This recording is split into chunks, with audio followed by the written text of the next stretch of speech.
Le Bénin Royal Hôtel de Cotonou a servi de cadre dans la journée de ce jeudi 9 février 2023 à la première rencontre du comité de pilotage du projet de réadaptation intégrée pour prévenir le handicap dans les suites des accidents de route.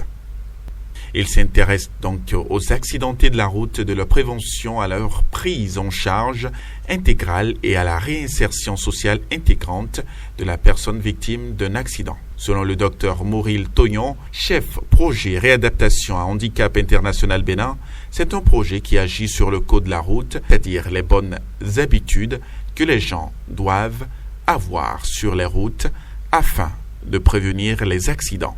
Des propositions seront donc faites et définies des acteurs de mise en œuvre afin de créer un cadre de concertation entre les acteurs de la sécurité routière, les acteurs de la prise en charge médicale et les acteurs de la réadaptation.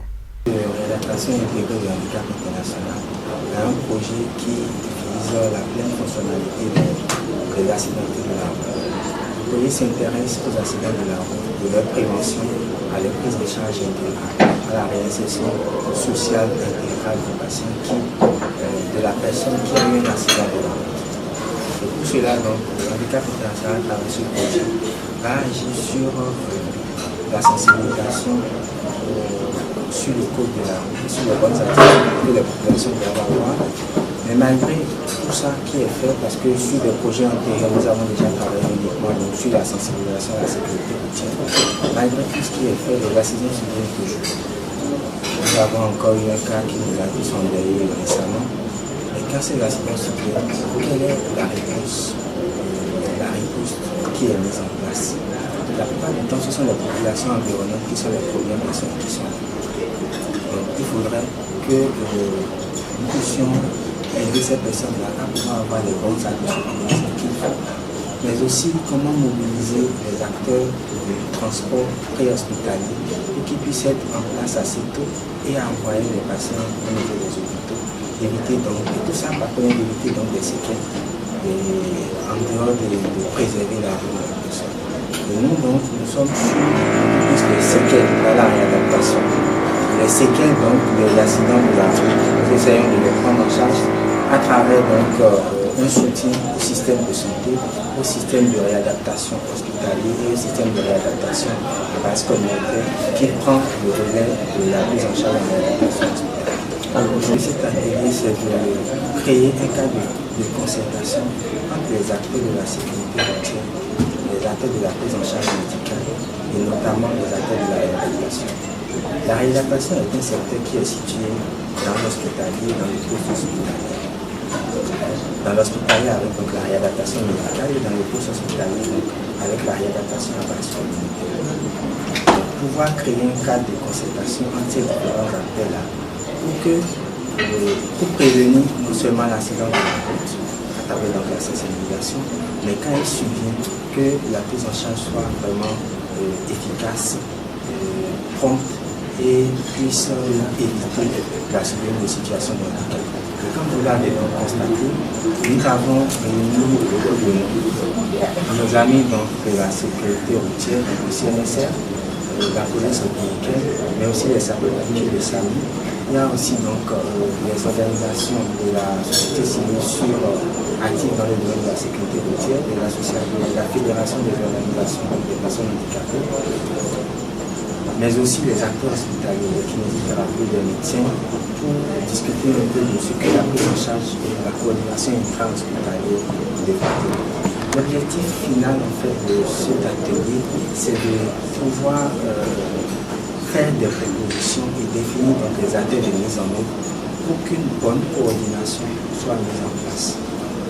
Un des objectifs qu'on pourrait atteindre par exemple, c'est se dire qu'on pourrait s'organiser de manière à ce que dès qu'un accident survient, que dans les 15 minutes ou plus, que les gens puissent être dans un hôpital. Et aussi que quand un accident survient, que les séquelles sur le handicap soit aussi balayées. Nous sommes aussi dans la prévention du handicap avec tout ce que nous faisons sur la sécurité routière. Présent, le directeur de la Fédération des associations des personnes handicapées, Nassirou Domingo, se sent très heureux et remercie les initiateurs. À l'issue des travaux, des recommandations ont été faites pour des propositions au gouvernement pour leur mise en application par le rendu de certains projets et aussi par plaidoyer aux autorités. Et mes appréciations sont très bonnes, très bonnes parce que vous n'êtes pas sans savoir. La plupart des accidents de route rendent les personnes handicapées. Les victimes des accidents sont souvent les personnes handicapées. Et quand ça survient, la prise en charge fait défaut. Quand cette prise en charge fait défaut, il y a plusieurs problèmes collatéraux qui surviennent. C'est comme si la vie de la personne est brisée. Je dis je suis content parce qu'aujourd'hui, quelque chose doit être fait pour la prise en compte de ces victimes d'accident. C'est-à-dire avant l'accident, pendant l'accident et après l'accident. L'après l'accident qui me concerne plus parce qu'il y aura maintenant la sensibilisation des structures de prise en charge de ces victimes afin que ces victimes se sentent aussi plus intégrées dans la société. Accident de route, oui. Ce n'est pas parce que nous sommes personnes handicapées que nous allons rester chez nous. Nous partageons aussi la voie avec les autres. Et en partageant la voie avec les autres, qu'est-ce que nous faisons pour que les personnes handicapées, après accident, après qu'ils soient des personnes handicapées, comment on fait pour qu'elles aussi partagent la voie avec les autres pour aussi vaquer à leur occupation. Donc c'est en cela que je dis je suis très content par rapport à cette activité. Ce projet soit à niveau national. Ce handicap international couvre quelque chose. Il faut maintenant que l'État prenne ses responsabilités pour protéger toute la population en matière de sécurité routière. C'est vrai qu'il y a assez de suffisance. Là, on dit aussi Paris n'est pas construit en un jour. Mais il va falloir que nous prenions conscience de la situation pour chercher des solutions.